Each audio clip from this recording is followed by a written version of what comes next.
ahí nos avisa a todos que va a ser, que nos están grabando, así... ¿Tengo que cliquear en entendido para que salga la pantalla? sí, sí, cliqueada en Perfecto. entendido y... Ahí está, gracias. Bueno, muy buenas noches, gracias por estar hoy lunes. Hola Walter. Una noche más que nos encuentra en este espacio que coordinamos junto con Martina Lomo, quien analiza hoy. Y que, bueno, hoy tenemos el gusto de que nuestra querida colega Viviana Gómez, que es miembro del Foro Analítico de La Plata, que es miembro de Escuela y es además analista, miembro de Escuela y miembro internacional de los foros, va a presentar, va a tomar la palabra sobre una experiencia clínica.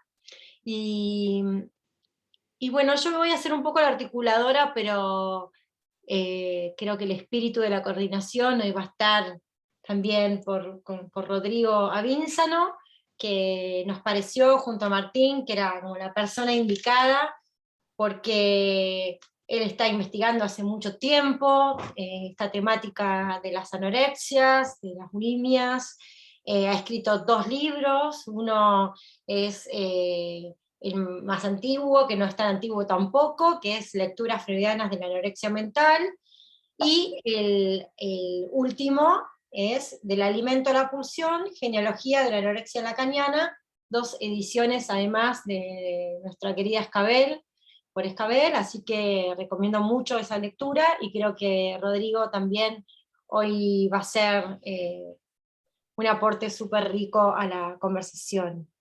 Voy a leer un poco lo que nos propone Viviana Gómez hoy. Dice: nos proponemos interrogar la diferencia entre síntoma y sublimación, interrogando el modo de tratamiento del exceso pulsional en un analizante que se presenta a la consulta con un padecimiento de bulimia y anorexia, y el pasaje al acto que produce de la inhibición al acto. La presentación intentará abrir un debate que produzca cuestionamientos y algunos esclarecimientos sobre conceptualizaciones complejas a la hora de ser verificadas en la clínica.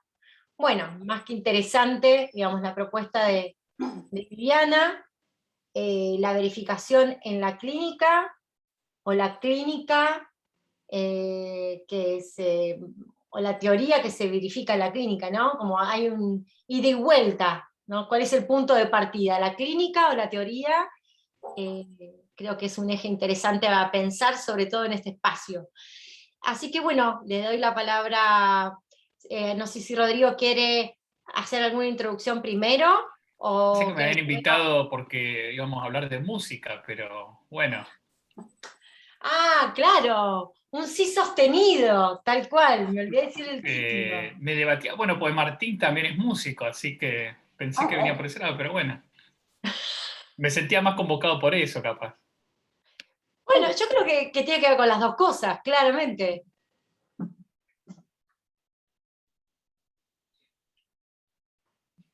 Sí, sí, No sé, realmente creo que sí. no sé si Rodrigo querés hacer alguna introducción, o primero le damos la palabra a No, Viviana. agradezco la invitación a esta actividad de parte de ustedes dos, que son dos amigos, bueno, también de escuchar a Viviana y de trabajar en este espacio, que es un espacio que particularmente me gusta mucho, que es ahora quién analiza hoy, ¿no? Que bueno, que tiene que heredó lo que era la clínica del psicoanalista, y que bueno, me parece que es uno de los espacios, entiendo, más productivos de todos, porque ¿no? Es la apuesta de los analistas dando un poco razones de lo que hacemos, ¿no? En los consultorios con los pacientes.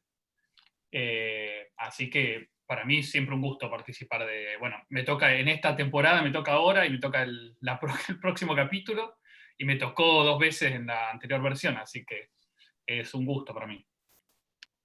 Bueno, para nosotros también. Así que entre música y clínica hablaremos hoy, escucharemos hoy.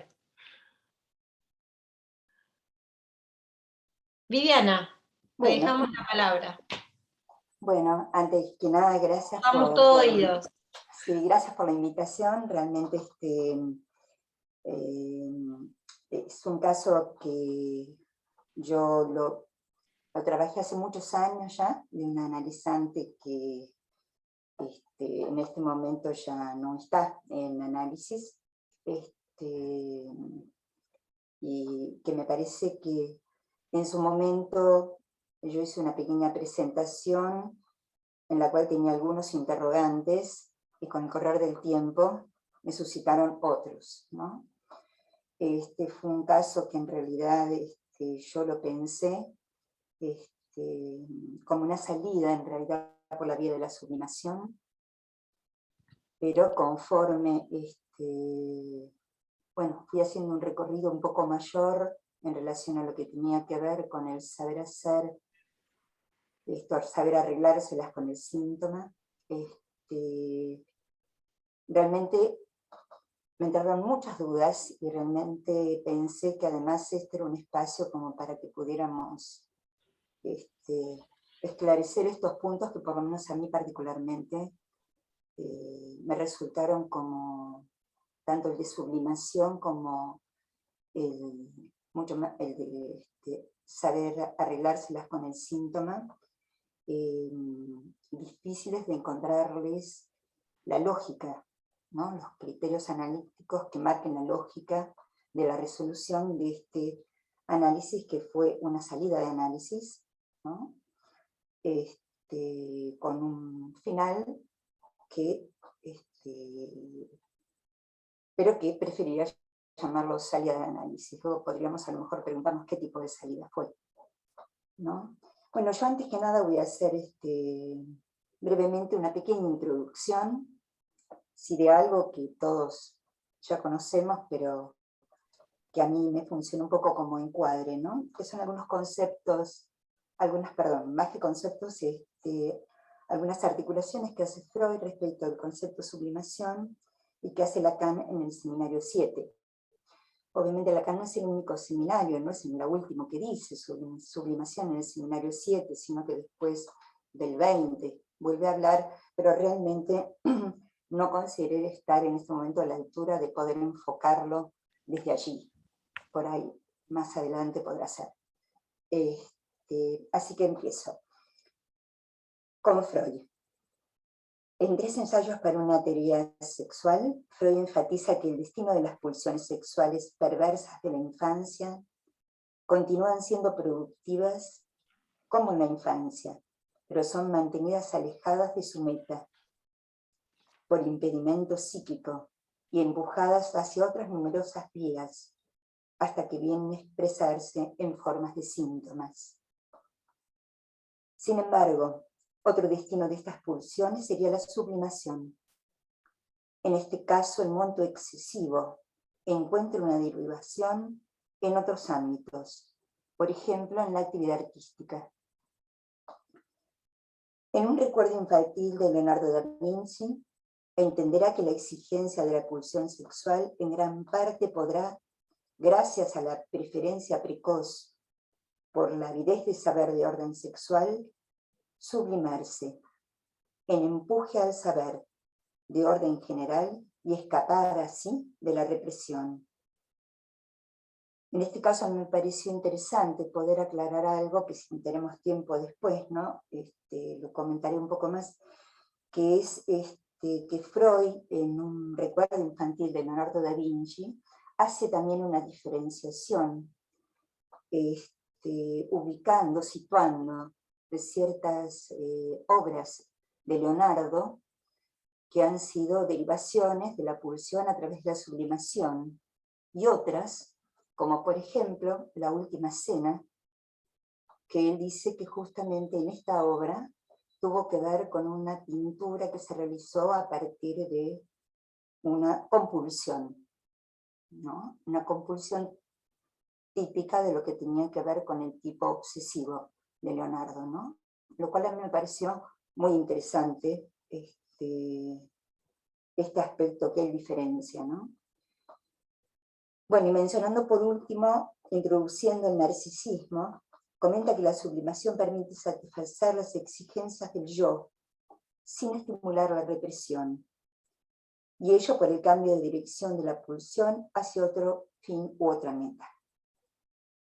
Veamos, pues, cómo el énfasis está puesto en la desviación de la meta. Con Lacan. Tomaré 2 momentos. Seminario 7. En el Seminario de la Ética, Seminario 7, dedico un largo desarrollo en relación a la sublimación. Tomaré únicamente la cita relacionada al objeto y la cosa. La sublimación eleva al objeto a la dignidad de la cosa, es decir, de lo real. Para que el objeto se vuelva disponible, hace falta que algo ocurra a nivel de la relación del objeto con el deseo. Se sublima alrededor de ese vacío central, que es el campo de la cosa, ese campo donde se proyecta algo, al origen de la cadena significante, lugar donde se pone en juego todo lo concerniente al ser.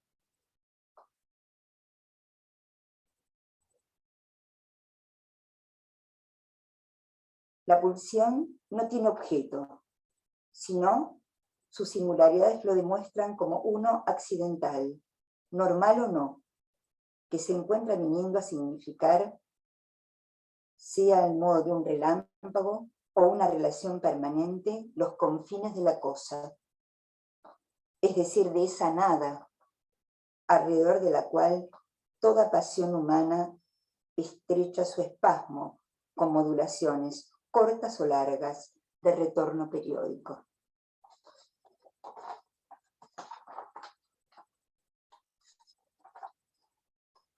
Seminario 11. En cuanto a la satisfacción, dirá, es llegar a su meta. La satisfacción de la pulsión, ¿no? Será llegar a su meta. Pero enseguida surge una objeción. Recordamos que será la tercera de los 4 destinos de la pulsión, la cual es la sublimación. Y ocurre que Freud dice que la sublimación es satisfacción de la pulsión, a pesar que está inhibida en cuanto a su meta, a pesar que no la alcanza. La sublimación no deja de ser por ello una satisfacción de la pulsión y además sin represión. Es evidente que nuestros pacientes no están satisfechos con lo que son, y no obstante sabemos que todo lo que ellos son, lo que viven, aún sus síntomas, tiene que ver con la satisfacción. Satisfacción a algo que sin duda va en contra de lo que podría satisfacerlos. Lo satisfacen en el sentido de lo que cumple con lo que ese algo exige. No se contentan con su estado, pero aún así, en ese estado de tan poco contento, se contentan. El asunto está justamente en saber qué es ese se contentan, dice Lacan. Diremos que aquellos que satisfacen por la vía del displacer es el fin y al cabo la ley del placer. Esta satisfacción es paradójica. Cuando se le presta atención, uno como anesta repara en que allí entra en juego algo nuevo, la categoría de lo imposible. Esta categoría para los fundamentos de las concepciones freudianas es absolutamente radical. A la función de lo imposible hay que abordarla con prudencia, como toda función que se presenta en forma negativa. Sugerirá Lacan, dirá Lacan, no tomarlas por el lado de la negación, dado que lo imposible no es forzosamente lo contrario de lo posible. Lo opuesto a lo posible es lo real. Tendremos, pues, que definir lo real como lo imposible. Para Freud lo real aparece como el obstáculo al principio del placer. Lo real es el tropiezo, el hecho que de las cosas no se acomodan de inmediato. Lacan piensa que es una concepción ilusoria y reducida. Lo real se distingue por su separación del campo del principio del placer, por su desexualización, por el hecho de que su economía admite algo nuevo, que es justamente lo imposible. pero lo imposible está presente también en el otro campo como esencial. El principio del placer hasta se caracteriza por estar tan presente en él que nunca se lo reconoce como tal. La idea de que la función del principio del placer se satisface mediante la alucinación lo ilustra. No es más que una ilustración.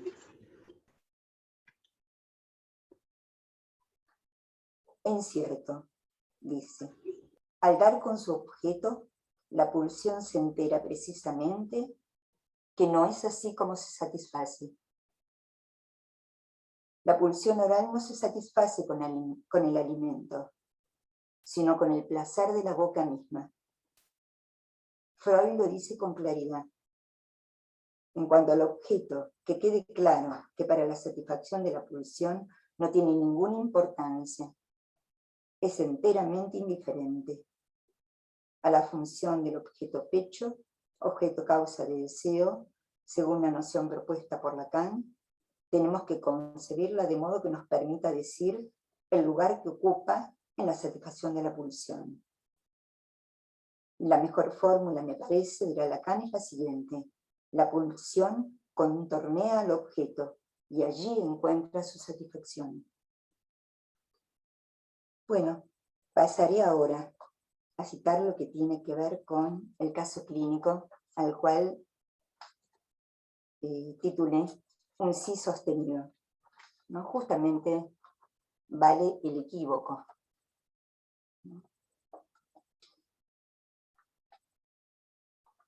Presentación del caso. Alguien comentó alguna vez que la belleza era la organización del horror. Al abrir la puerta me encuentro con una mujer rubia de cabellos muy largos y con un abrigo no más corto. Su aspecto hacía recordar a las princesas de aquellos cuentos de hadas que se leían a los infantes de los años 60, sin las modificaciones posteriores de los mismos.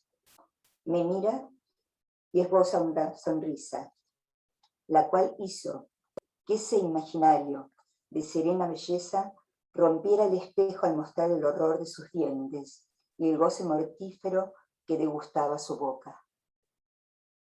En su primera entrevista dice sentirse ahogada por su madre, aclara, más que ahogada, atorada. Es la única mujer de 3 hermanos y quien ocupa el lugar de sostén económico que le demanda su madre insistentemente y al cual ella no se puede negar. No puede decir no. Su madre, una mujer ocupada obsesivamente de su casa e insatisfecha en su matrimonio, se define como quien había entregado su vida por los hijos. Era el momento de comer, la ocasión de ser reconocida amorosamente por Cecilia en este acto, al cual la paciente respondía silenciosamente. Era su única realización personal, la de la madre, ¿no? Lo único importante. Y si este reconocimiento no se cumplía, al día siguiente la encontraba en cama, diciendo sentirse la madre muy enferma. Para mí, dice la analizante, era insoportable. No tenía medida. Entonces yo comía, no podía dejar de hacerlo y luego vomitaba. Entre paréntesis, yo coloco el término también de devolvía, que era como otra forma de expresar que ella tenía esto de vomitar o devolver. El sentimiento de culpa la atormenta, por ello prefería hacerlo a negarse. Su padre era un hombre mayor, amante de la música clásica, en general y especialmente de la ópera, con la cual ella se sentía muy identificada. Prácticamente no intervenía en las discusiones materno-filiales, soportaba muy poco a su esposa y su mundo estaba circunscripto al mito griego de Orfeo y Eurídice, embelesados de amor, al ingenio y la fantasía de la flauta mágica de Mozart y al clima melodramático de Wagner y Verdi. Fomentó el gusto por la música a su hija desde muy pequeña, y ese código compartido entre ella y su padre le permitió, según su decir, tener un padre. Comienza a estudiar canto lírico, y al poco tiempo sobreviene la desestabilización familiar. Comenta: no tenía lugar donde practicar mis lecciones. Mi casa era un quilombo. Mi madre protestaba y mi padre no se metía. Además, yo notaba que a mi padre no le interesaba demasiado. No le gustaba mi registro de voz. Yo era mezzo-soprano y mi padre prefería el contralto. La primera vez que canté en público no me vino a ver, y las otras veces siempre tenía algo mejor que hacer. Cecilia oscilaba entre ser el sostén económico de su familia o dedicarse más intensamente al canto. Era musicoterapeuta de niños con capacidades disminuidas, tarea que durante años cumplió abnegada y exageradamente. Solía quedarse más horas de las que correspondían en su trabajo. Se sentía culpable si tomaba vacaciones, pues temía que la necesitasen o pasase algo malo. Era considerada por las mujeres de la institución donde trabajaba como la princesa. Una princesa que soñaba con un mundo formalista y refinado, y estrictamente protocolar, como el de la ópera, acomodado perfectamente a la postiza ceremonialidad que era el signo fraudulento de una época que ocultaba bajo las pelucas y los vestidos suntuosos los impulsos prohibidos. Sus fantasías oscilaban entre el amor, lo mágico y la música, donde ella era la protagonista principal del escenario de su padre, y el vómito como la forma oculta del no, que se sentía impedida de decir a su madre. En las bambalinas irrumpía otro acto: caídas las vestimentas imaginarias, rechazada por su padre como objeto de deseo, la esperaba el deseo de la madre. Su garganta ahogada por la papilla tiborrante y el vómito que al decir de la paciente la aliviaba. Un llenarse para vaciarse, un consentimiento como objeto de goce del otro y una separación abrupta para rescatar en ese vacío el empuje de un deseo que la cause más allá del otro. Dice: tengo que devolverle algo a mi madre, probablemente una falda. Y ella misma, tras esta operación de castración del otro y por lo tanto del sujeto, pudo sostener un deseo finito, un deseo que no llama la pluralidad de los sentidos, sino que afrontando la angustia atraviesa esa última pantalla defensiva que interrogue su ser.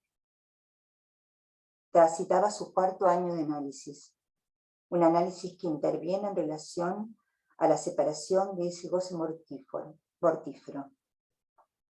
Concluye la analizante: fui a mi clase de canto. Mi profesor insiste en que tengo que esforzarme más, practicar más mis vocalizaciones. Estoy intentando preparar unas áreas para participar en un concurso que me posibilitaría ganar una beca para ir a estudiar a España. Pero no puedo llegar a lograr un sí sostenido. Poco tiempo después llega a su sesión extrañada y entusiasmada, en la cual manifiesta: algo increíble me pasó. Hice el mismo movimiento con mi garganta que hacía para producirme el vómito y logré el sí sostenido. Logré concursar para la beca. Logró un cambio de registro. Logró hacer otra cosa con su síntoma. Allí yo, si me permiten, a lo mejor también Rodrigo me puede ayudar, quería aclarar algo. Hay algunas pacientes con bulimia que no necesitan introducirse los dedos, ¿sí?, en su boca, en su garganta, para producir el vómito, ¿no?, sino que ya hacen un movimiento donde se articula, supongo que será su faringe con el esófago, y se lo producen, ¿sí?, sin tener que introducirse los dedos, ¿no? Es ese el movimiento que ella señala que hace cuando logra esta nota de el sí sostenido. Para finalizar, en Más allá del principio del placer, Freud comenta la conocida experiencia del Fordá, el juego del carretel. Un niño juega a hacer aparecer y desaparecer a través de la barra de su cuna un carretel mientras pronuncia las palabras Fordá, correlativo a los movimientos de desaparición y aparición del mismo. Freud introduce este paso para interrogar el principio del placer y la realización de deseos, al tiempo que va desarrollando su hipótesis sobre la convulsión a la repetición, en tanto operación de la pulsión. ¿Por qué menciono esto, tan conocido por todos nosotros? Porque me sirvió para pensar que este niñito, al decir de Freud, intenta con este juego transformar una escena que vivió pasivamente en un intento de elaboración de la causa del trauma repetidamente. La lógica freudiana evidencia claramente que el niño angustiado frente a la aparición y desaparición de su madre pasa a ser, con los mismos significantes del trauma, un niño que juega y activamente hace él con el objeto. Por lo tanto, un niño que juega no es un niño angustiado. Y un niño que actúa en el sentido de poder hacer con lo traumático no es un niño en posición de objeto, aunque el mismo acto en dos tiempos dé cuenta de la causación del trauma. Jacques Lacan, desde el seminario 10, nos brinda una conceptualización iluminadora, entiendo yo, para pensar el caso en relación al acto y la inhibición. Cito: ¿qué es la inhibición? Sino la introducción en una función. ¿La introducción en una función de qué? De otro deseo, diferente de aquel que la satisface, de aquel que la satisface de manera natural. Más adelante continúa: un acto es una acción, digamos, en tanto que en ella se manifiesta el deseo mismo que habría estado destinado a inhibirla. Solo con este fundamento de la noción de función del acto en relación con la inhibición puede justificarse llamarle acto a cosas que en principio parecen estar muy poco vinculadas con lo que en el sentido pleno, ético de la palabra, pueden llamarse actos, léase el acto sexual y el acto testamentario. La boca de Cecilia se llena de satisfacción y queda ubicada como objeto de goce de ese otro materno, insaciable que demanda infinitamente más y más, sin que el sujeto pueda producir un acto de separación. Su caída como objeto del deseo de su madre, en tanto verificación de yo no soy lo que él desea, la devuelve a las fauces del cocodrilo. Que él desea me refiero al padre, ¿no? La vacilación se sitúa en términos de ¿existo llena o no hay registro de mi existencia? ¿Es que acaso la intervención del profesor de canto, probablemente sustituto del padre, que hace lugar a una existencia del sujeto en tanto causa de su deseo, posibilita el pasaje de la inhibición al acto, del desanudamiento a nombrarse soprano, lo cual lo ubica en un registro diferente en relación al otro, y en un registro que va más allá del deseo del otro? Pues el acto que extrae de la angustia su certeza, lo que permite confrontar la angustia y atravesarla para hacerse un nombre sin otra. Bueno, hasta aquí llego. Yo pensé en su momento esta salida de análisis, porque además la analizante a los pocos meses se produce que ella efectivamente gana esa beca para la cual se había postulado para viajar a España, y hasta lo que sé, o sea, ella cuando consulta conmigo tenía 27 años, supongo que debe ser una mujer de cerca de 47 años, pero hasta donde yo supe de ella, trabajaba,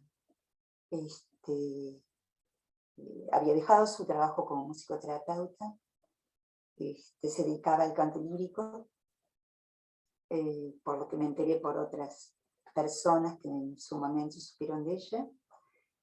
Y en ese momento, ¿no? Las sesiones antes a que ella se fuera, a que viajara, ¿no? Antes de ganar la beca, ¿no? Ella dijo algo que a mí también me hizo pensar, ¿no? Ella dijo, canto, yo canto, ¿no? Decía algo así, el canto me canta, ¿no? El canto me canta, y hacía un juego de palabras diciendo el canto me canta y me encanta, ¿no? Diciendo cuestiones muy cotidianas, como por ejemplo estoy en mi casa y canto todo el tiempo, ¿no? Canto, dice algo más que también me dejó pensando, ¿no? Dice, yo canto, no le canto, pero puedo dejar que otro escuche como canto. Esto para mí fue muy complejo de entender, esta diferenciación de yo no le canto, yo canto, y puedo dejar que el otro escuche mi canto. Me hizo pensar, digo esto y no continúo, me hizo pensar mucho lo que tenía que ver con lo que pasa también en la danza, ¿no? De lo que más he conocido tiene que ver tal vez con la danza clásica, pero estimo que debe pasar también en otras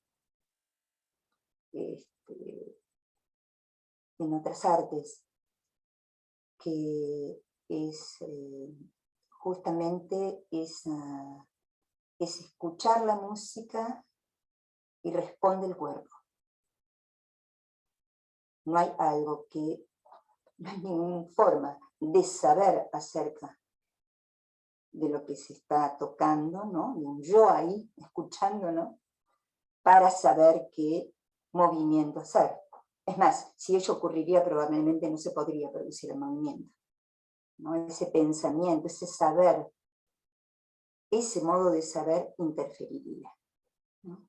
Bueno, esto es lo que tengo para compartirles y para que discutamos y bueno, y podamos pensar juntos, ¿no? Buenísimo, Viviana, gracias. Seguramente, bueno, vayan pensando las preguntas que tengan. Me gustaría darle la palabra primero a Rodrigo. No sé si para lanzar un poco también Dale, sí, el yo diálogo. tengo un par de cosas, pero no quiero atracarme así, entonces voy a hacer una pregunta primero y pasamos la palabra. No, me quedaba pensando, Viviana, me pareció súper interesante el caso, pero me quedé tomado por la primera puntuación que hacías, por una cuestión de absoluta interrogación, entiendo, de formalización, ¿no? De cómo pensamos la sublimación. Vos hacías una diferencia entre el sintón y la sublimación, ¿no? Si podías ampliar un poco más de eso, porque me acordaba en algún momento, yo no sé si por una cuestión de cierto desencanto de Lacan, de que a la altura que el síntoma aparece, él ni siquiera sé si llega a decir que en Joyce se puede leer algo de la sublimación, No. ¿no? No sé bien conceptualmente por qué, supongo que porque el escabel estará por ahí, ¿no? Hablando de nuestra editorial, pero si vos habías pensado algo de eso, me recontra interesa saber como ese contrapunto entre síntoma y sublimación.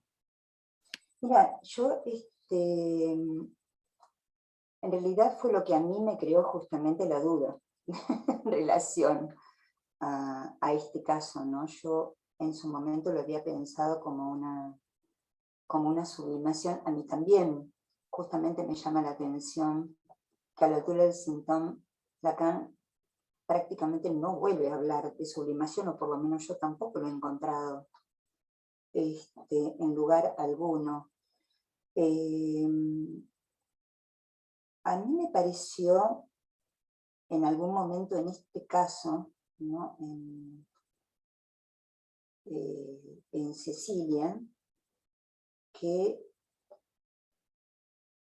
no me quedaba, digamos que la sublimación en algún punto también está vinculada a algo del orden del ideal, ¿no? O sea, a mí no me quedaba tan claro, por lo menos en el tiempo que ella estuvo hasta que salió de su análisis, que no hubiese algo de lo que tenía que ver con el ideal, algo vinculado a, sea ya no la escucha del padre, sino la escucha del profesor, ¿no? Y por otro lado, me pareció algo que yo en su momento lo pensé de esta manera. Yo lo pensé por el lado de que cuando Lacan dice esta cuestión de elevar el objeto a la dignidad de la cosa, es porque justamente para poder producirse, ¿no? Tal como produce ella con su garganta, ¿no? Con eso que llama el mismo movimiento, con su garganta. Perdón, con su garganta sí, pero también con su faringe, supongo. En realidad en ese lugar, en vez de lo que aparece es esto de devolver, ¿no? De devolver la sustancia alimenticia, ¿no? A la cual no podía decir no. Lo que aparece ahí, en vez de eso, es justamente un vacío, ¿no? Un vacío, porque para que ese sí sostenido, entiendo yo, salga, lo que tiene que haber allí es justamente un agujero, por donde pase el aire, ¿no? Es como exactamente, hay algo que se vacía allí, de lo que tiene que ver con la papilla atiborrante, digamos, y en lugar de eso lo que aparece tiene que ver con, digamos, una nada, se podría decir, circunscripta a esa zona, y que lo que permite justamente es dar cuenta de lo que tiene que ver con un sonido que, bueno, que no casualmente está vinculado a dejar de decir sí, sí, sí, ¿no? Con la papilla atiborrante, y poder decir un sí sostenido, en tanto significa un no a la madre, ¿no? Ahora, cuando hablamos del síntoma, a mí realmente no me queda muy claro haciendo la diferencia, ¿no? Porque cuando Lacan dice, tiene que ver con saber hacer, o mejor dicho, saber arreglárselas con el síntoma, ¿no? Y saber arreglárselas con el síntoma de alguna manera está vinculado también a esto de poder hacerse un nombre, ¿no? Un nombre que no es un nombre del santoral, ¿no? No es un nombre propio, sino que tiene que ver con un nombre vinculado al goce y vinculado al ser. A mí en realidad no me queda claro, ciertamente, ¿no? Sí, desde algún lugar no se podría pensar este saber, ¿no? Que no es un saber, ¿cómo decir? Lo que dice Lacan, no me puedo acordar si es en el 16 o con Joyce. No es un saber como el saber del amo, no es un saber como el saber universitario, ¿no? Que no deja de ser una derivación del discurso del amo, no es un saber como el saber de la histeria, ¿no? Es un saber en acto, es un saber haciendo, ¿no? Un saber que no está vinculado a lo que tiene que ver con un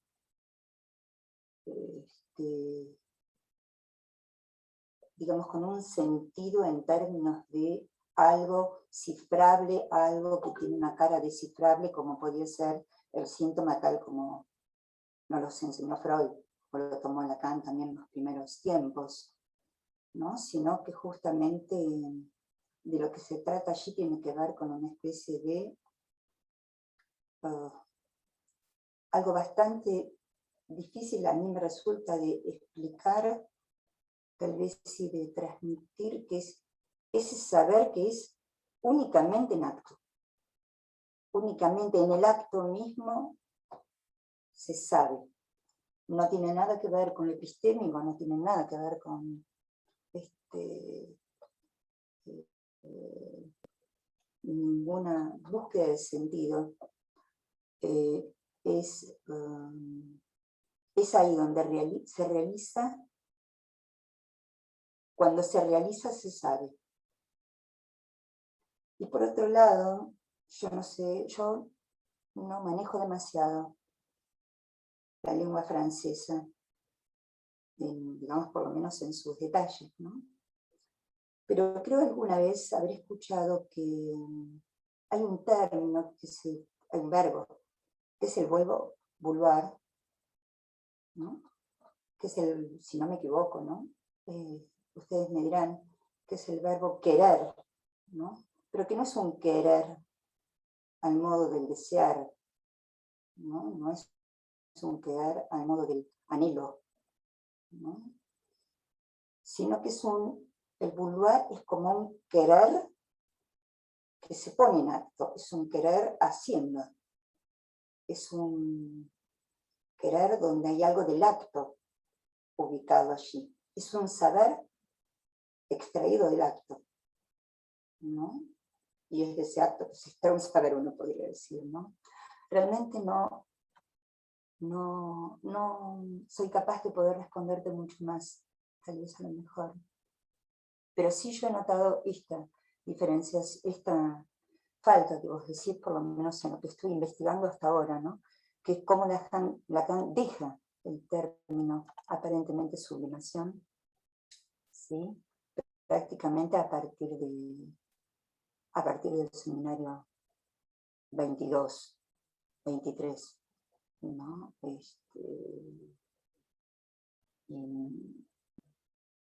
Y luego me parece que sí, va a hablar respecto a lo que tiene que ver con el escabel, con esta cuestión de ser el síntoma, ¿no? Un poco como decía él, cuando decía yo no soy poeta, soy poema, ¿no? Y en ese sentido, bueno, luego vendrá todo su comentario muy interesante en el seminario de Insú, ¿no? Cuando habla respecto también, ¿no? De saber arreglárselas con el síntoma, ¿no?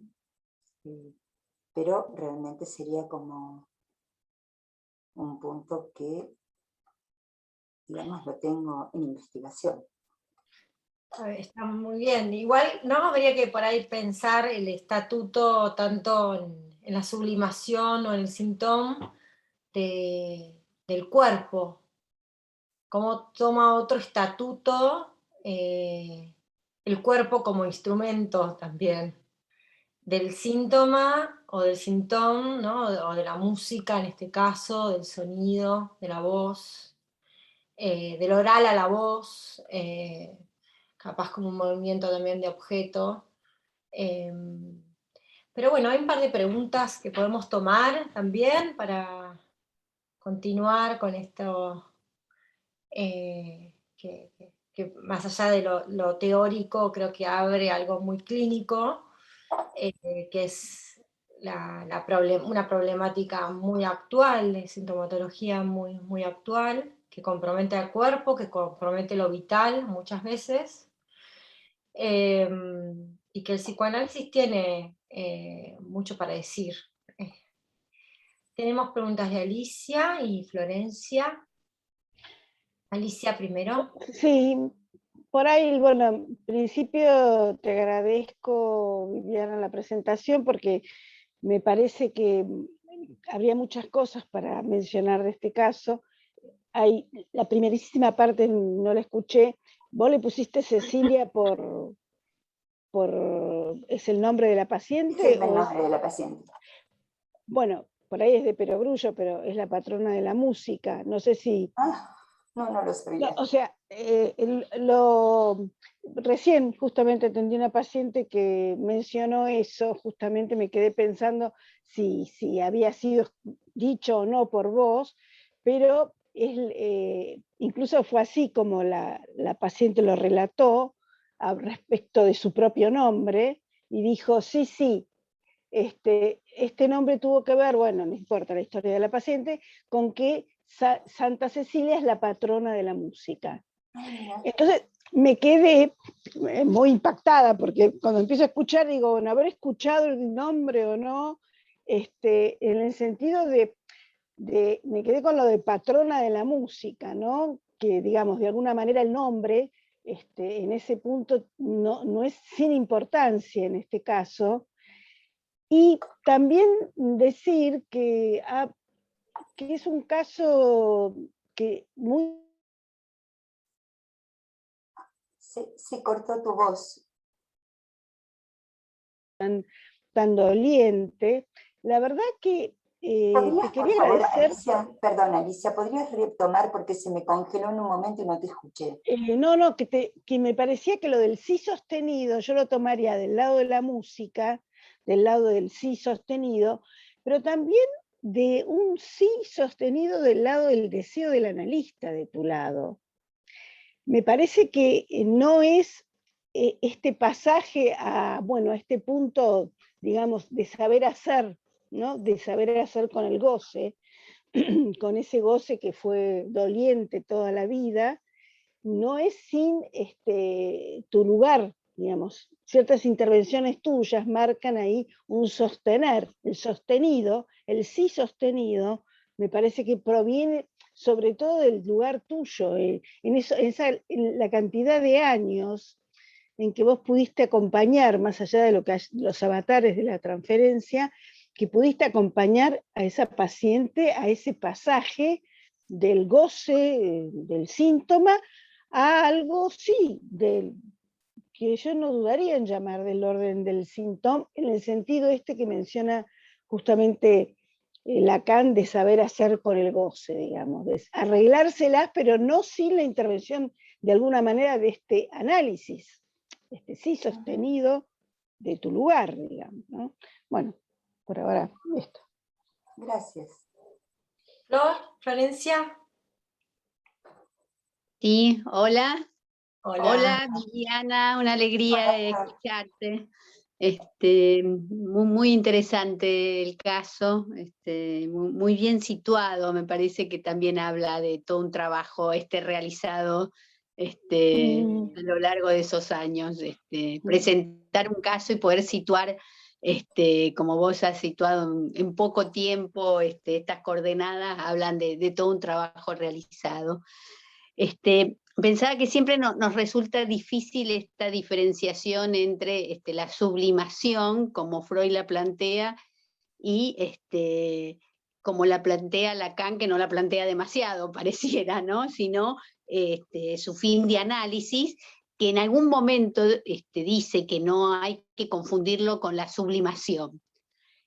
Ahora, en tu caso, pareciera que están las dos cuestiones como muy entrelazadas, porque se escucha que hay sublimación absolutamente de la pulsión. De hecho, hay un artista ahí, hay una actividad artística, Pero también lo que se escucha es que esta mujer pudo hacer algo diferente con su síntoma, ¿no? Este famoso saber hacer con su síntoma que dice Lacan cuando habla que el final del análisis tiene que ver con identificación al síntoma, y la identificación al síntoma, léase, saber hacer con su síntoma algo diferente, y me parece que es un ejemplo muy interesante el que vos estás dando.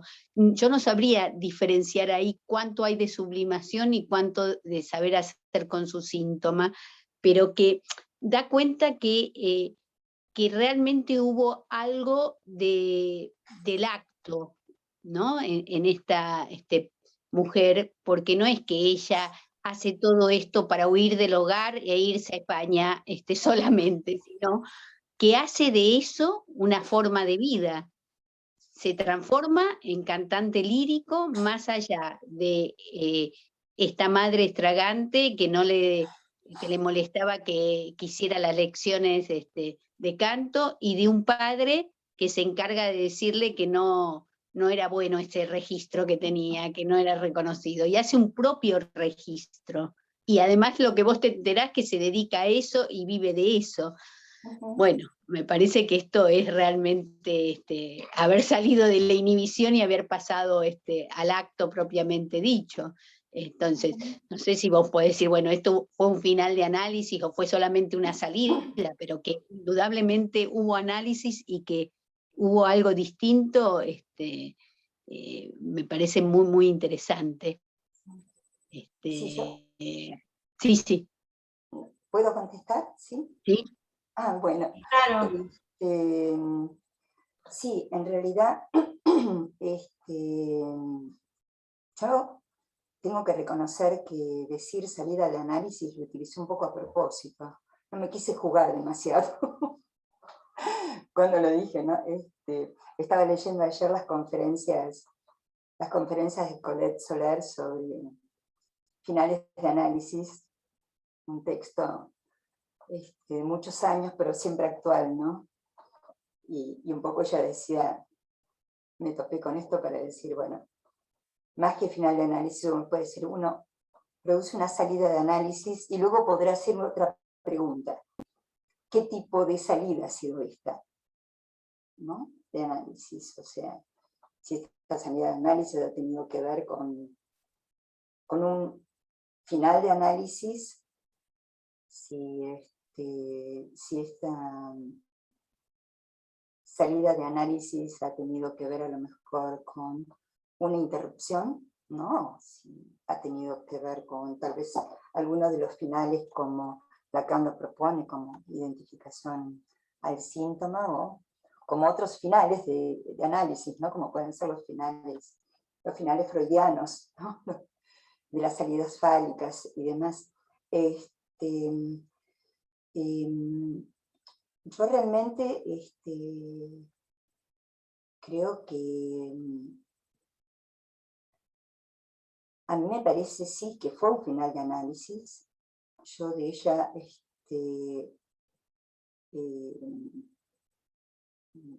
digamos, no, excepto en el momento que nos despedimos, ¿no? En la última sesión, yo nunca más volví a tener ningún tipo de conexión de ella conmigo, ¿no? Lo cual me parecía interesante en este sentido, ¿no? Porque quiere decir que ella había podido dejarme allí como un resto, ¿no? Como un resto de lo que había tenido, lo que había producido.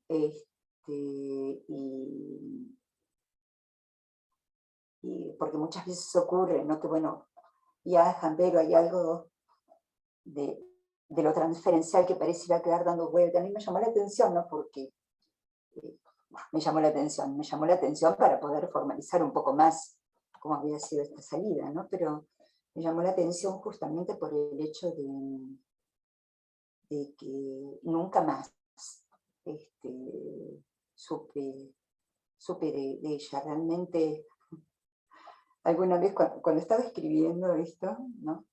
Me acordaba de lo que no sé, creo que Lacan alguna vez en sus primeros textos o no sé si fue una elaboración de alguien, dijo que de alguna manera, si el analista no queda un poco ubicado como en ese lugar de objeto transicional, ¿no?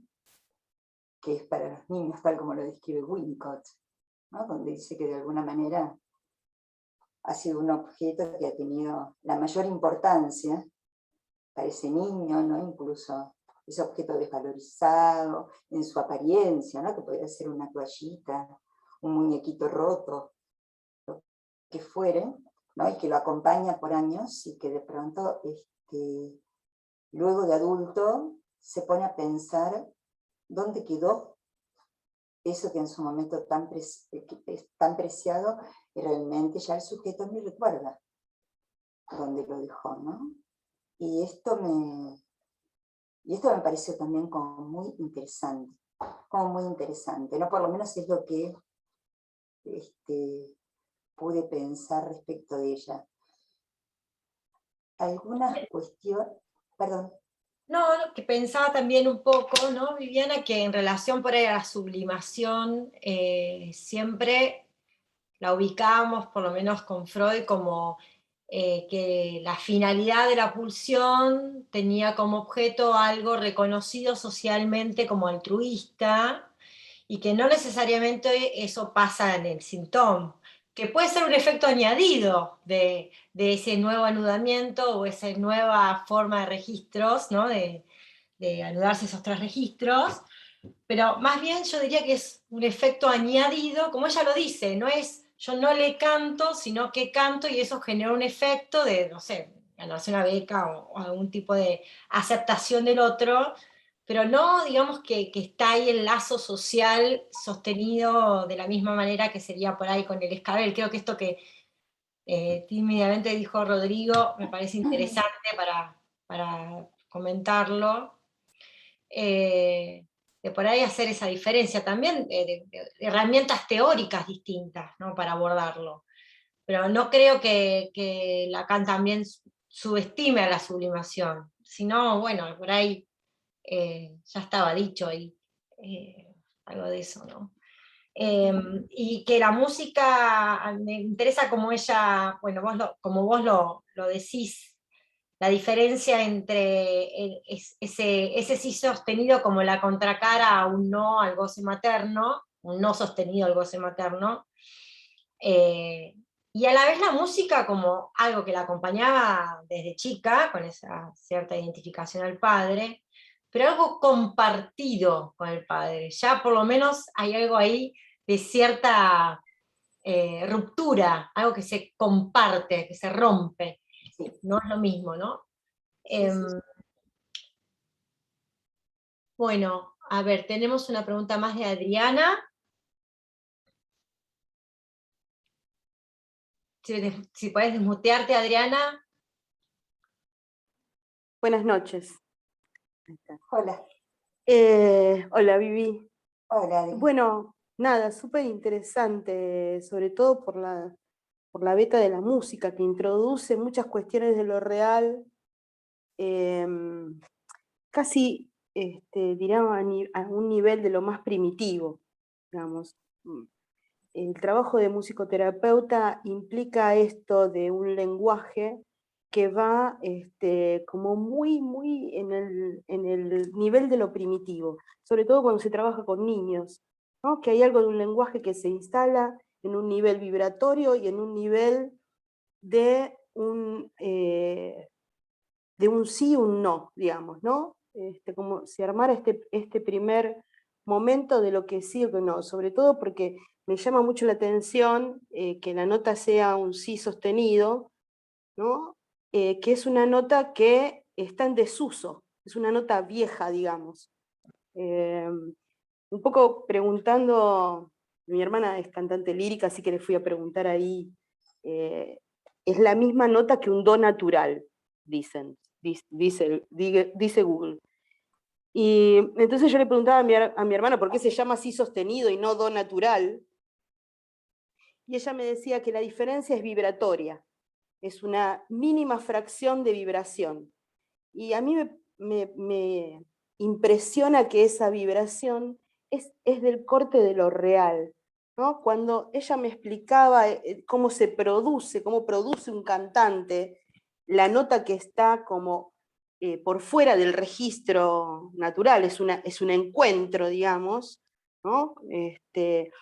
Cuando yo le contaba que tu paciente había encontrado en la arcada la nota, en el mismo lugar donde hacía la arcada, me parecía interesante que fuera en el mismo lugar, porque no es en la arcada. La arcada me parece que funciona ahí como un significante mínimo que permite hacer ese pasaje. No sé, es lo que se me ocurrió, ¿no? Que la arcada ya es un significante, digamos, de alguna manera.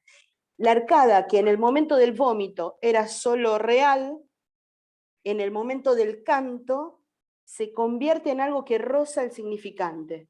Porque mi hermana, cuando me contaba cómo se produce la posibilidad de abrir el registro, me dijo algo así como, bueno, ella lo debe identificar como arcada, ¿no? Y me hizo pensar que era solamente para esta persona que estaba presente ahí, ese lugar, ese encuentro.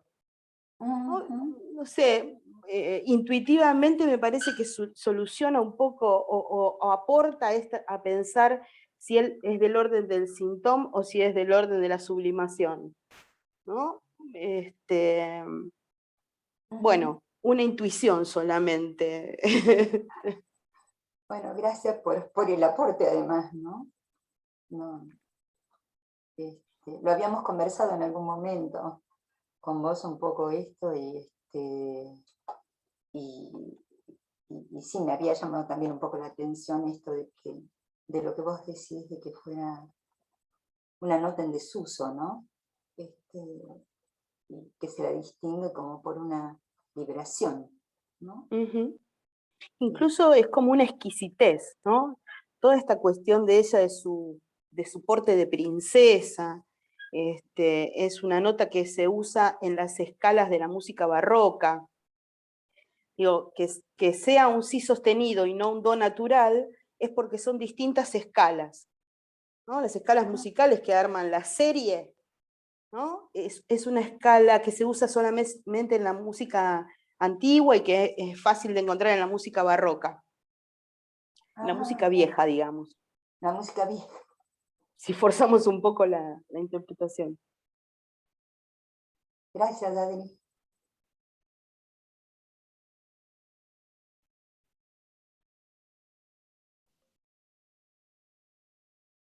¿Alguna intervención que estén pensando por ahí también en relación al material, a las intervenciones también de Viviana en el caso? Bueno, además es un caso que como contaste pasó bastante tiempo, pero sigue siendo un caso que te sigue resonando, ¿no? Que sigue Me siendo sigue resonando. actual. Sí, en realidad es un caso que al menos yo, a ver, así con tanta,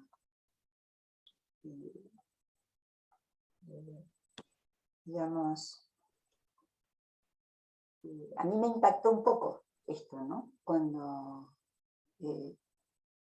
noté de la forma que había ocurrido, ¿no? O sea, parece a lo mejor un poco, tal vez lo diga de una manera un poco banal, pero cuando, ¿no? Yo todo el tiempo pensaba, ¿no? Con lo mismo, ¿no? Con la misma zona, con el mismo movimiento, ¿no?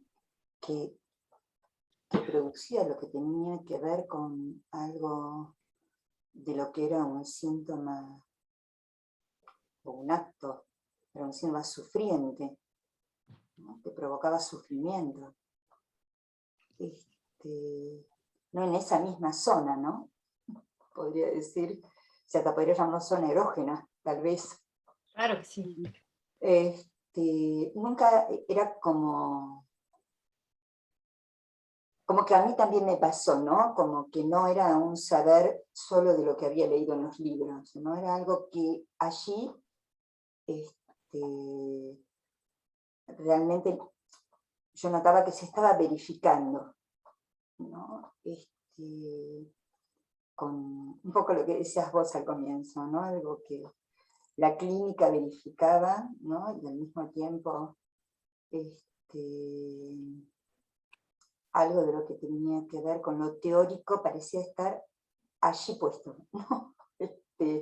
Además, algo que me pareció también, que sí yo puse allí en ese momento, que ella llega, y esto, bueno, yo creo que uno lo nota, ¿no? En algunos analizantes, donde se producen estos atravesamientos, ¿no? Que en el momento en el cual hay algo que lleva a un cambio de posición subjetiva y por lo tanto hay una pérdida de goce, ¿no? De ese goce que se producía en el síntoma, ¿no? Lo que aparece es una sensación de extrañamiento, ¿no? O sea, no es que el paciente aparece, ¿no? Como, ay, qué contento que estoy, ya no sufro más, ¿no? Sino como si fuera una especie de extrañamiento, ¿no? De dónde está eso que yo era. No lo recuerdo con esta paciente en particular, que si bien ella, cuando yo pongo, llega como extrañada, contenta pero extrañada, ¿no? Yo también lo recordaba también en otra paciente con un problema de asma, ¿no? que en un momento determinado dice, supuestamente dadas determinadas condiciones que se repetían, era muy probable que ella repitiera el episodio asmático, así como una cosa de mucha envergadura, ¿no? Y aparentemente un día ocurre en estas condiciones bajo las cuales ella identificaba que se le producía el ataque de asma, ¿no? Otro tipo de silbido, otro tipo de aire que sale, y ella viene diciéndome algo así como, ¿qué pasó? ¿No?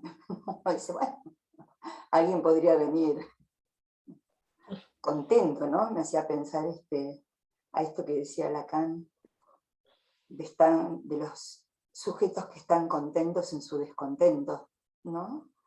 Que uno podría decir que bueno, ¿no? Y sin embargo hay ese efecto de pronto de ¿dónde estoy? ¿No? ¿O dónde está eso? ¿Qué pasó? ¿No? O algunas a lo mejor en forma más paranoia llegar a decir, ¿pero qué me hiciste? O sea, de un modo, ¿no? Como si estuviera adjudicado a algo así de lo transferencial, como si yo hubiese hecho algo, ¿no? Pero esto también para mí fue muy, muy interesante en los momentos que se me ha presentado, ¿no? Ese viraje, ese cambio de posición en relación al padecimiento, ¿no? Como... ¿Te parece, Viviana, que retomemos? Tenemos 3 preguntas. Sí, perdón. No, yo para... No. Las incluimos y está en orden Martín, Ana y Walter. Bueno, gracias Viviana por la exposición, el caso muy interesante. Bueno, y todo un desafío, ¿no es cierto?, poder pensar estas coordenadas clínicas de la salida de este análisis, si por vía del síntoma, por vía de la sublimación. Y bueno, ya todo un desafío pensar las relaciones teóricas, conceptuales entre una cosa y la otra, ¿no? De esos dos conceptos, digamos, ¿no?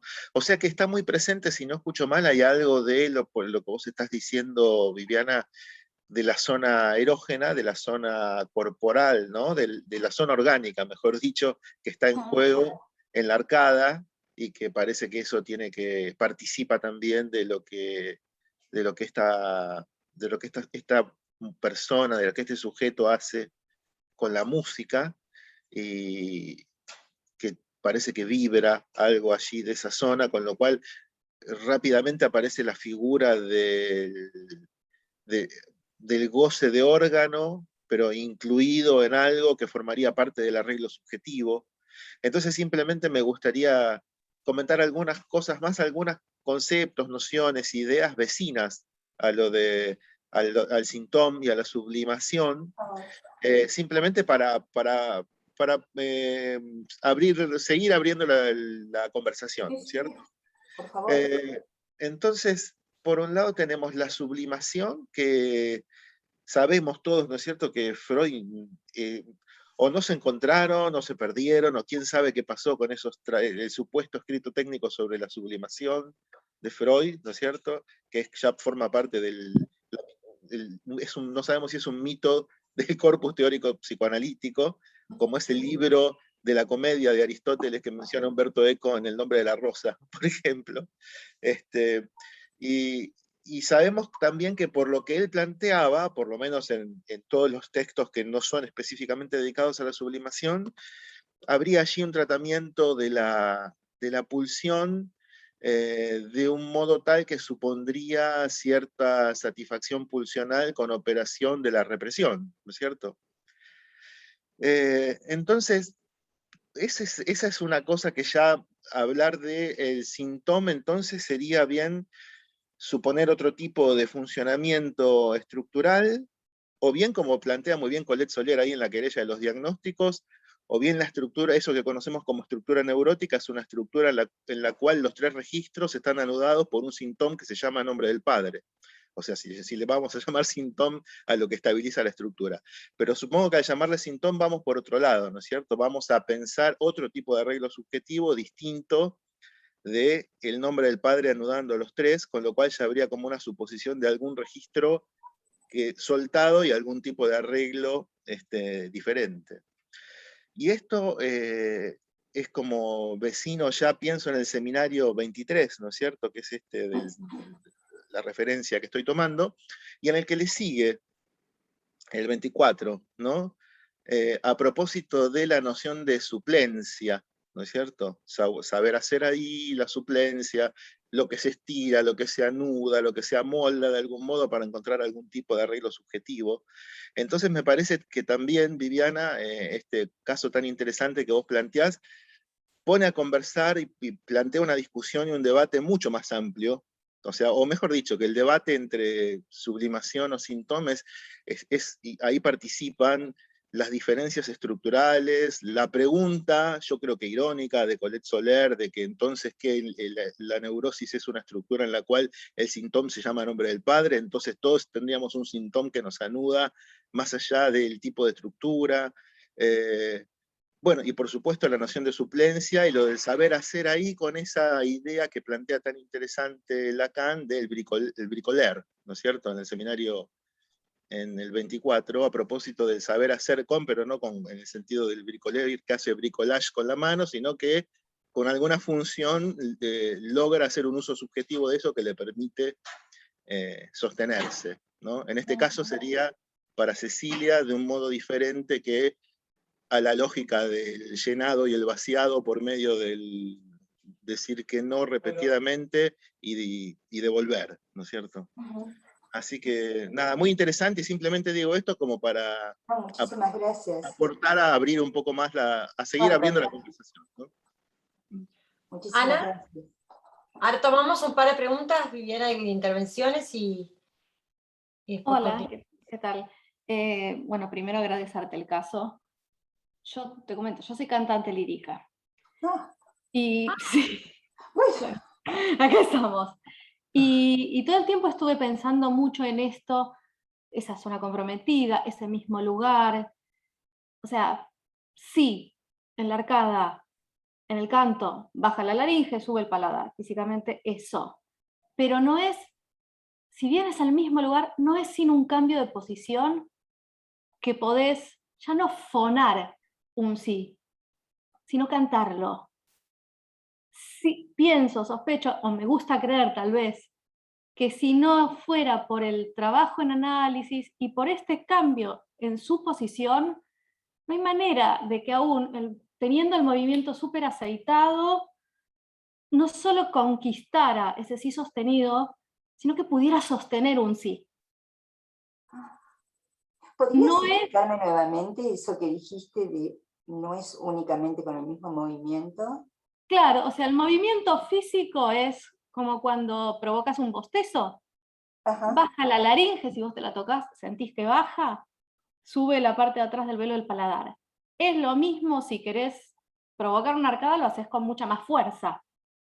Para cantar, para que entren esas notas, o mejor, para que salgan esas notas y tengan el espacio que necesitan, haces ese mismo movimiento, pero lo necesitas con un grado de blandura para poder sostenerlo, para que no haya dolor, para que no haya daño, que ella, ese concepto de bajar laringe, subir paladar, lo debe haber tenido desde hace 1.000.000 de años, pero no lo encontrás hasta que no cambias de posición. Mm, En el mismo mecanismo, porque no pasa por el mecanismo. claro, Es el lugar por el cual ella debe haber pasado 1.000.000 de veces, y el sí no estaba, y el sí no se sostenían, y había solo no. claro.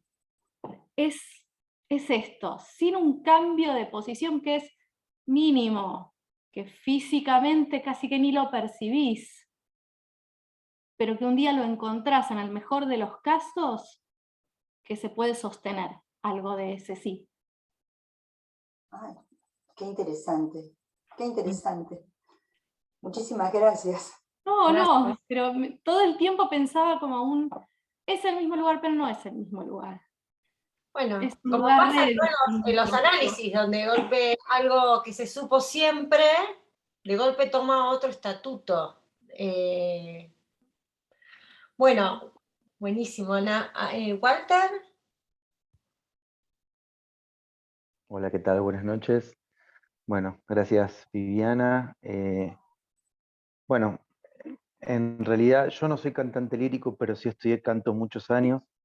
Y bueno, iba a hacer un comentario muy similar al de Ana en función a los pasajes, al acomodar la voz y a la relación con el cuerpo. Yo trabajo y trabajé muchos años con musicoterapeutas, me formé en una línea de musicoterapia muy psicoanalítica, y pensaba en esta cuestión del cambio de posición justamente, ¿no? Que no tiene que ver solamente con el movimiento físico, sino justamente con dejar pasar, ¿no? Dejarse cantar, podría decir. Es Dejarse cantar. muy similar, es muy, digo, me gustó esto de no le canto, sino canto, ¿no? Esto que vos traías, me hizo acordar cuando estudiaba canto, justamente lo más difícil es ubicar la voz para cantar en un pasaje, ¿no? De una nota a otra, sostener en el pasaje ¿no? de notas la voz es lo más difícil. Y mientras más intentás hacerlo, menos te sale. Digo, por eso digo, es como dejarse cantar ahí, ¿no? Más de ejercitar la voz. Y pensando en esto que decías respecto del saber, me hiciste también recordar una referencia de Lacan en el seminario 20, que ¿no? Creo que es en la clase 9, la voy a leer, a ver si porque lo había buscado, que él dice algo así como que la fundación de un saber tiene que ver con el ejercicio del goce, o algo así era. Pensaba en esto que traías recién, ¿no? Recién no, hace un ratito.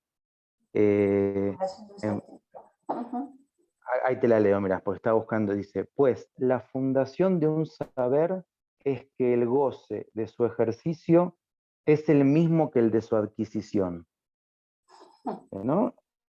Una frase que yo la trabajé hace muchos años para un caso de psicosis, pero me hacía acordar esto, ¿no? Cómo el ejercicio no tiene que ver justamente con esta cuestión más consciente del ejercitarse, sino justamente con dejar pasar algo de ese saber que no se sabe o que se sabe que no se sabe, ¿no? Digamos.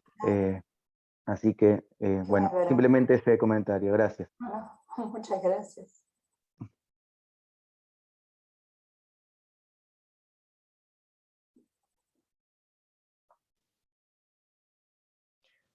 bueno, Viviana, ¿querés agregar algo más de los comentarios? No, Bueno, lo que quería de alguna manera es agradecerles muchísimo la invitación, pero al mismo tiempo agradecer muchísimo más todo lo que las preguntas y las intervenciones me han ayudado a seguir pensando, básicamente porque realmente me parecieron muy interesantes, ¿no? Da cuenta, ¿no?, de que el pensar se construye también dentro de una comunidad analítica y que el psicoanálisis de alguna manera se sostiene dentro de una comunidad de analistas y obviamente más en una escuela, ¿no? Yo realmente estoy como sumamente feliz, muy contenta de todo lo que me han compartido y al mismo tiempo de haberles podido compartir algo que me deja pensando y que, bueno, probablemente a lo mejor a futuro, el año que viene y demás, me gustaría poder invitar a quien quisiera hacerlo, a armar algún cartel o algo como para poder trabajar estos temas que siguen teniendo su complejidad y realmente ocupan un lugar tan importante en lo que tiene que ver con la obra de Lacan, y como el otro día estaba leyendo algo de Michel Husserl, ¿no?, que escribe un texto muy interesante que se llama Lacan y Borromeo, ¿no?, y donde sí, realmente un poco lo que traía en ese texto es justamente cómo poder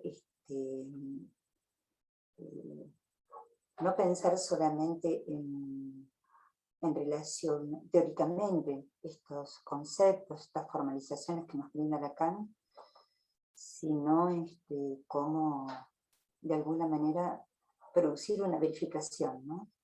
Una verificación para que no quede como una especie no sé, de filosofía especulativa, se podría decir, ¿no? O sea, algo que de alguna manera nos permite pensar y gozar de un pensar, pero donde me parece que el desafío es ahí donde nos llama como analistas y en este espacio que realmente han creado y que me parece que nos permite justamente con otros poder verificarnos, ¿no? Si no estamos desorientados respecto de nuestra posición como analistas, ¿no? Esto quería decirles y agradecerles profundamente. Y que no son solo analistas, ¿no? Son músicos, cantantes, donde las notas no dejan de ser también significantes que atraviesan desde lo más infantil, ¿no?, la música. Totalmente. Rodrigo, capaz para cerrar, ¿te gustaría decir algo? No, me parece que arrancamos hablando de sufrimiento psíquico y terminamos hablando de canto. Fue sublimatoria la actividad, así que no sé si había algo más para agregar. Claro.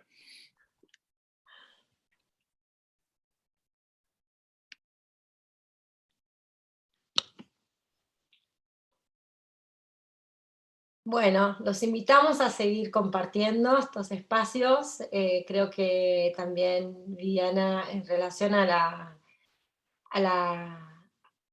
FARP y a la escuela y al diálogo que se genera en estos espacios, tiene un plus enorme que justamente es ir un poco en contra del discurso del amo universitario y que el saber circule, no sin los síntomas que nos atraviesan a cada uno, y que los cárteles son un excelente lugar para ese trabajo, más productivo a veces, y no tan inútil como algunos síntomas que nos quedan como atrapados. Así que más que invitados siempre a conformarse, a no partes de los foros, los cárteles se pueden conformar igual. Así que gracias, Viviana, por tu presentación de hoy, por abrir tu clínica. Gracias, Rodrigo, por también por acompañarnos con todo tu recorrido sobre estos temas, a Martín y a todos por estar esta noche. Así que los esperamos la próxima. Gracias a todos. Chao, gracias. Chau. Que sigan muy bien. Gracias, Viviana, besos. Por favor, un beso.